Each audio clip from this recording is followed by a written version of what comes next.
Hi friends, welcome to Cuisine Vino. இன்னைக்கு நம்ம ரொம்ப ஒரு இன்ட்ரெஸ்டிங்கான ரெசிபி பார்க்க போறோம். நம்ம சைல்ட்ஹுட்ல நம்ம எல்லாரும் சாப்பிட்டு ரொம்ப என்ஜாய் பண்ண ஒரு ரெசிபி. அது வந்து ஜீனி மிட்டாய் இல்ல ஜவ்வு மிட்டாய்னு சொல்லுவோம். இங்கிலீஷ்ல வந்து gummy candy இல்லனா jujubesன்னு சொல்லுவாங்க. சோ அது நம்ம கடையில தான் வாங்கி சாப்பிட்றப்ப அவ்வளோ கிடைக்கிறது இல்ல. சோ வீட்லயே அது எப்படி பண்ணலாம்னு பார்க்க போறோம். அதுக்கு நான் யூஸ் பண்ண அளவுகள் எல்லாம் நான் உங்களுக்கு காட்டிறேன். இப்போ வந்து 1 கப் அளவுக்கு சுகருக்கு 1/2 கப் அளவுக்கு தண்ணி, அப்புறம் 2 டேபிள் ஸ்பூன், அதாவது இந்த அளவுகளில் தான் நான் யூஸ் பண்ணுறேன். இந்த ஸ்பூனால் 2 டேபிள் ஸ்பூன் அளவுக்கு 1/2 கப் தண்ணி ஊற்றி நம்ம இதை முதல்ல நல்லா குழச்சி வச்சுக்கணும். அதுக்கப்புறம் வந்து மற்ற ப்ராசஸ் ஸ்டார்ட் பண்ணுவோம். இப்போது இதில் வந்து இந்த 2 டேபிள் ஸ்பூன் அளவுக்கு ஜெலட்டினை வந்து நான் மிக்ஸ் பண்ணிக்கிறேன். உங்களுக்கு ஜெலட்டின் வந்து ஆக்சுவலாக பார்த்தீங்கன்னா இது வந்து ஒரு நான்வெஜ்ஜு. ஸோ நான்வெஜ் சாப்பிடாதவங்க இதை யூஸ் பண்ணாதீங்க. அதுக்கு பதிலாக நீங்கள் வந்து அகர் யூஸ் பண்ணிக்கலாம். ஸோ இது நல்லா கரைஞ்சி அதில் செட் ஆகிட்டு இருக்கட்டும். அதுக்குள்ளே நம்ம வந்து சுகர் சிரப்பை ரெடி பண்ண ஆரம்பிச்சிடலாம். அதோட பார்த்தீங்கன்னா இதுக்கு நான் வந்து உங்ககிட்ட என்ன ஃப்ளேவர்ஸ் அவைலபிள் இருக்கோ அதை பண்ணுங்க. இல்லை ஒரே கலர்லேயே ஒரே ஃப்ளேவரில் கூட பண்ணலாம். நான் வெனிலா, ஸ்ட்ராபெரி, அப்புறம் வந்து பைனாப்பிள் ஃப்ளேவர் 3லையும் பண்ண போகிறேன். அதுக்கான தேவையான கலர்ஸும் எடுத்து வச்சுருக்கேன். இப்போ 1 கப் அளவுக்கு சுகர், இது வந்து பார்த்தீங்கன்னா 240 கிராம் இருக்கும். இந்த சுகரை வந்து 1/2 கப் அளவு தண்ணியில் இப்போ நம்ம டிசால்வ் பண்ண போகிறோம். இப்போ நான் 1/2 கப் அளவு தண்ணி உள்ளே ஊற்றிட்டேன். இதில் நம்ம 1 கப் அளவு சுகரை போட்டுட்டு நல்லா டிசால்வ் ஆகிடுச்சுன்னா நல்லா லோ டு மீடியம்லேயே குக் பண்ணுங்கள். ரொம்ப ஃபாஸ்ட் ஆகிட்டிங்கன்னா அந்த பதம் வந்து நம்மளுக்கு மிஸ் ஆகிடும். ஸோ நல்லா லோ டு மீடியமில் இப்போ இதை குக் பண்ணுவோம். குக் பண்ணிவிட்டு திரும்ப நான் அந்த பதம் எப்போ வந்து நம்ம இந்த ஜெல்லியை ஊறின ஜெல்லியை நம்ம ஆட் பண்ணுன்றதை நான் இப்போ காட்டுறேன். பார்த்தீங்கன்னா இது நல்லா கரைஞ்சிருச்சு. பட் நம்ம இதை எப்போ வந்து நம்ம ஜெல்லி அதாவது ஜெலட்டின் எப்போ ஆட் பண்ணணும்னா, இது பார்த்தீங்கன்னா நல்லா ஒரு இந்த மாதிரி ஒரு கிண்ணத்தில் தண்ணி எடுத்து வச்சுருக்கேன்.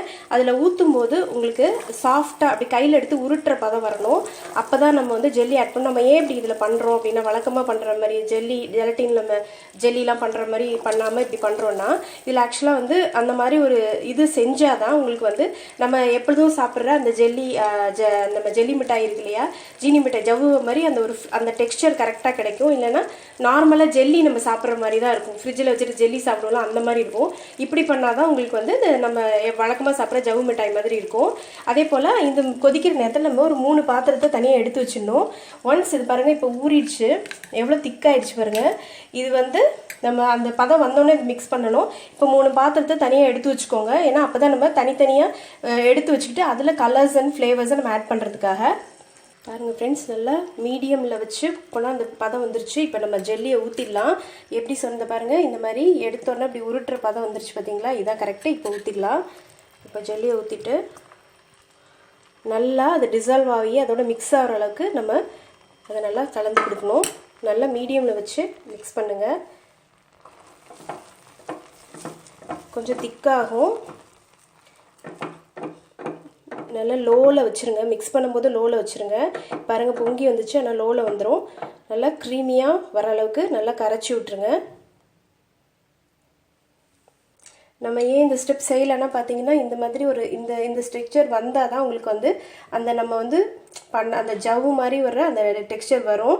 ஸோ இப்போ நம்ம இதை நல்லா ஒரு 5 மினிட்ஸ் வரைக்கும் குக் பண்ணிவிட்டு நம்ம எடுத்து நம்ம தனித்தனியாக வச்சுட்டு கலர் மிக்ஸ் பண்ணிடலாம். கலர் அண்ட் ஃப்ளேவர் மிக்ஸ் பண்ணிடலாம். இப்போ இது ரெடி ஆகிடுச்சு ஃப்ரெண்ட்ஸ். நான் அதை 3ஆக பிரித்து எல்லா கலர் இதெல்லாம் ஊற்றிட்டு ஒரு இதில் செட் பண்ணிவிட்டு உங்களுக்கு காட்டுறேன். பாருங்கள் ஃப்ரெண்ட்ஸ், எல்லா கலரும் நான் மிக்ஸ் பண்ணிட்டேன். பைனாப்பிள் ஃப்ளேவர், அப்புறம் வந்து ஸ்ட்ராபெரி, வெனிலா, அது மாதிரி உங்கள்கிட்ட என்ன ஃப்ளேவர் இருக்கோ பண்ணுங்க. இல்லை ஒரே ஃப்ளேவராக கூட நீங்கள் பண்ணலாம். இப்போ இது நல்லா வந்து நான் வந்து ஜஸ்ட் ஒரு அலுமினியம் ஃபாயிலில் வந்து நல்லா அந்த மாதிரி ஸ்கொயராக மடிச்சுட்டு அதில் ஊற்றி வச்சுருக்கேன். பிகாஸ் எடுக்கிறது கொஞ்சம் ஈஸியாக இருக்குன்றதுனால. மற்றபடி அது இல்லைனாலும் பிரச்சனை இல்லை. உங்கள் வீட்டில் சமமான ஒரு பிளேட்லையோ கொஞ்சம் குழிவாக இருக்கிற பிளேட்டில் லேசாக ஆயில் அப்ளை பண்ணிவிட்டு இந்த மாதிரி என்ன மிக்சர் பண்ணி வச்சுருங்களோ அது தனித்தனியாக இந்த மாதிரி ஊற்றிட்டு கொஞ்சம் நல்லா வெளியில் வச்சுருங்க. வெளி டெம்பரேச்சர்லேயே வச்சுருங்க. ஒரு 15 நிமிஷம் வச்சுருங்க. நல்லா கொஞ்சம் ஆறுனதுக்கு அப்புறம் எடுத்து ஃப்ரிட்ஜில் வந்து 1லேருந்து 2 மணி நேரம் நல்லா செட் ஆகிற வரைக்கும் வச்சுட்டிங்கன்னா அதுக்கப்புறமா உங்களுக்கு வந்து கட் பண்ணுறது ஈஸியாக இருக்கும். அப்புறம் தான் நம்ம வந்து அந்த கோட்டிங்லாம் கொடுக்கணும். நல்லா 2 hours ஃப்ரிட்ஜில் வைக்கணும்.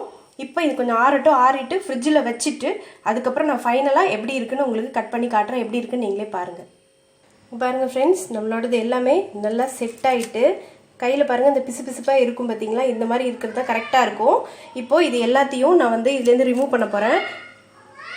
நீங்கள் பிளேட்டில் அப்ளை பண்ணியிருந்தீங்கன்னா லைட்டாக கத்தியை நல்லா இந்த மாதிரி சுடு தண்ணியில் கத்தியை நினச்சிட்டு இந்த மாதிரி நினச்சிட்டு அப்படியே விட்டு ஓரத்தில் நல்லா அந்த ஓரத்தால் அப்படியே எடுத்து விட்டுட்டே வந்தீங்கன்னா உங்களுக்கு எல்லாமே வந்துடும். அப்படியே உரிச்சு நீங்கள் அப்படியே எடுத்துடலாம். ஸோ இப்போ அது எல்லாத்தையும் நான் உரிச்சு எடுத்துட்டு பீஸஸாக கட் பண்ணிவிட்டு உங்களுக்கு காட்டுறேன்.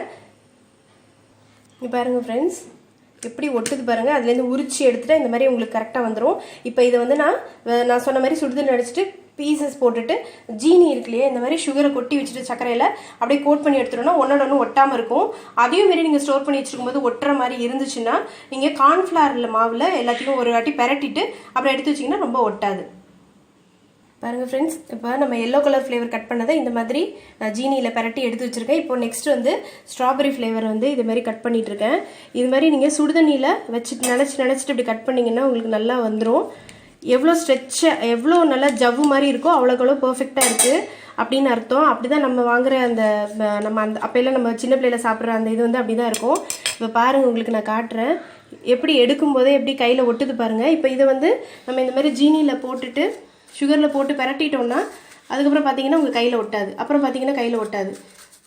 ஸோ இதுவும் மீறி யாருக்காவது ஒட்டுற மாதிரி இருந்தால் நீங்கள் கார்ன்ஃப்ளவரில் கொஞ்சம் பாருங்கள். இப்போ வந்து நீங்கள் எடுத்து சாப்பிட்டீங்கன்னா நம்ம அப்போல்லாம் அந்த காலத்தில் சாப்பிட்ற மாதிரி சூப்பரான ஜவு மிட்டாய் ரெடியாக இருக்கும். ஆனால் நீங்கள் கரெக்டாக நான் சொன்ன மாதிரி அந்த சாஃப்ட் பால் கன்சிஸ்டன்சி, அந்த உருட்டுற மாதிரி அந்த சுகர் பதம் இருந்தால் தான் இந்த மாதிரி வரும். இல்லைன்னா நார்மல் ஜெல்லி மாதிரி ஆகிடும், உருகிரும் வெளியில் இருந்தால். இப்போ இதே மாதிரி எல்லாத்தையும் ரெடி பண்ணிவிட்டு உங்களுக்கு காட்டுறேன். இப்போ பாருங்கள் ஃப்ரெண்ட்ஸ், நம்ம சைல்ட்ஹுட் மெமரிஸில் நம்ம ரொம்ப விரும்பி சாப்பிட்ட ஜீனி மிட்டாய் இல்லை ஜவ்வு மிட்டாய் பாருங்கள் எவ்வளோ சாஃப்டாக, அதே நேரத்தில் ஸ்ட்ரெச்சியாக இருக்குது. ஸோ ஸ்டெப்ஸ் எல்லாம் நான் சொன்னது கரெக்டாக ஃபாலோ பண்ணி செஞ்சு பாருங்கள், சூப்பராக வரும். ஸோ இந்த ரெசிபியில் ஏதாவது டவுட் ஏதாவது இருந்ததுன்னா சொல்லுங்கள். இந்த ரெசிபி உங்களுக்கு ரொம்ப பிடிச்சிருந்ததுன்னா ஷேர் பண்ணுங்கள், உங்கள் ஃப்ரெண்ட்ஸ் அண்ட் ஃபேமிலிக்கும் ரெக்கமெண்ட் பண்ணுங்கள். நான் உங்களை இன்னொரு வீடியோவில் சந்திக்கிறேன். Bye friends.